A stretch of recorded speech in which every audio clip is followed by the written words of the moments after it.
ఉమ్మడి ఆదిలాబాద్ జిల్లాలో మున్సిపల్ ఎన్నికల పోలింగ్ కొనసాగుతోంది. జిల్లా వ్యాప్తంగా 328 వార్డులకు ఎన్నికలు జరుగుతున్నాయి. మొత్తం 6,69,122 మంది ఓటర్లు ఓటు హక్కును వినియోగించుకోనున్నారు. ఇక జిల్లాలో 467 సమస్యాత్మక కేంద్రాల్ని అధికారులు గుర్తించారు. దీంతో ఆయా పోలింగ్ కేంద్రాల వద్ద పటిష్ట బందోబస్తును ఏర్పాటు చేశారు. ఇక జిల్లాలోని మున్సిపల్ ఎన్నికల గురించి మరింత సమాచారం మా ప్రతినిధి చంద్రశేఖర్ అందిస్తారు.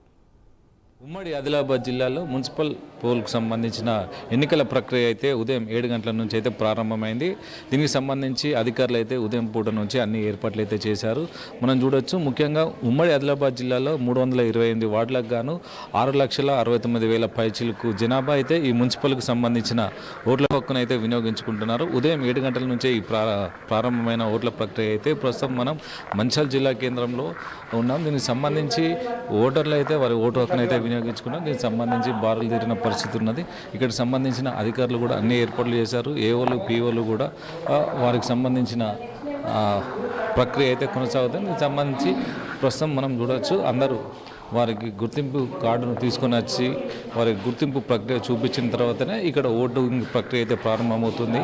అయితే అధికారులు అయితే చెప్పడం జరిగింది. దీనికి సంబంధించి ఇప్పటికే ఇటు బ్యాలెట్ పేపర్లకు సంబంధించిన విషయాలు కూడా అన్నీ వారు చూపిస్తున్నారు. దీనికి సంబంధించి ఏదైతే ఏజెంట్లు కూడా ఇక్కడ ఉండి వారికి సంబంధించిన వ్యక్తులను అసలు ఉన్నారా లేరా అన్నది కూడా చూసే ప్రక్రియ అయితే కొనసాగుతుంది. దీనికి సంబంధించి ఇక్కడ ఇప్పటికే ఏఓలు కానీ పీఓలు కానీ అబ్జర్వర్లు కానీ అన్ని ఏర్పాట్లు చేశారు. ఎవరికి ఎలాంటి ఇబ్బందులు కలగకుండా ఇక్కడ అన్ని ఏర్పాట్లు అయితే చేశారు. ముఖ్యంగా ఇటు మైక్రో అబ్జర్వర్లు కానీ ఇటు సీసీటీవీ పరిరక్షణలో కూడా ఇక్కడ ఎన్నికల ప్రక్రియ అయితే సజావుగా అయితే సాగుతుంది. దీనికి సంబంధించి ఇటు మొత్తం ఉమ్మడి ఆదిలాబాద్ జిల్లాలో చూస్తే మొత్తం 10 మున్సిపల్కి సంబంధించి ఎన్నికలు, 1 కార్పొరేషన్. మొట్టమొదటిసారిగా కార్పొరేషన్ ఓటును అయితే వినియోగించుకున్నారు. ఎట్లా ఫీల్ అవుతుంది?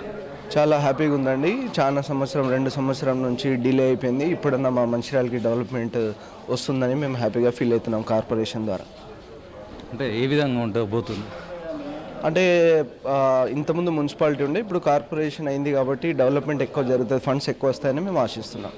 అటు ఇక్కడ ఓటు హక్కును వినియోగించుకున్నారు. మొట్టమొదటిసారిగా కార్పొరేషన్లో వారు ఓటు హక్కును అయితే వినియోగించుకొని వాళ్ళు చాలా ఆనందంగా ఫీల్ అవుతున్నారు. అసలు వారు ఏమంటున్నారో ఒకసారి తెలుసుకునే ప్రయత్నం చేద్దాం. अस्सलामुअलैकुम, आज मेरा पहला वोट हुआ है. मुझे बहुत खुशी हुई है. तो मैं हर शहरी से कहना चाहती हूँ कि अपना सही वोट सही उम्मीदवार को देकर अपने हर महल्ले की अच्छे से रखवाली करे, जैसे लोगों को देना चाहिए. और सबके लिए मैं सबको मुबारकबाद देती हूँ कि अपना सही वोट सही लोग को चुने. शुक्रिया. ఎలాంటి అవాంఛనీయ ఘటనలు జరగకుండా ముఖ్యంగా ఇటు ఉమ్మడి ఆదిలాబాద్ జిల్లాలో సమస్యాత్మక కేంద్రాలకు సంబంధించి 422 సమస్యాత్మక కేంద్రాలను అయితే అధికారులు గుర్తించారు. దీనికి సంబంధించి ప్రత్యేక నిఘా అయితే ఏర్పాటు చేశారు. ఎవరికి ఎలాంటి ఆటంకాలు జరగకుండా కూడా ఇటు అధికారులన్నీ సూచనలు చేస్తున్నారు. ఇప్పటికే ఓటు పర్సంటేజ్ పెరగాలని అయితే ఇటు అధికారులు అయితే చెప్తున్నారు. ఏదేమైనా కూడా రానున్న రోజుల్లో కానీ ఇటు ఉమ్మడి ఆదిలాబాద్ జిల్లాలో కానీ ఓటు పర్సంటేజ్ పెరగాలని అయితే ఇప్పటికే జిల్లా అధికార యంత్రాంగం అయితే చూస్తుంది. కెమెరా పర్సన్ సతీష్తో చంద్రశేఖర్, ప్రైమ్ 9 న్యూస్, మంచిర్యాల జిల్లా.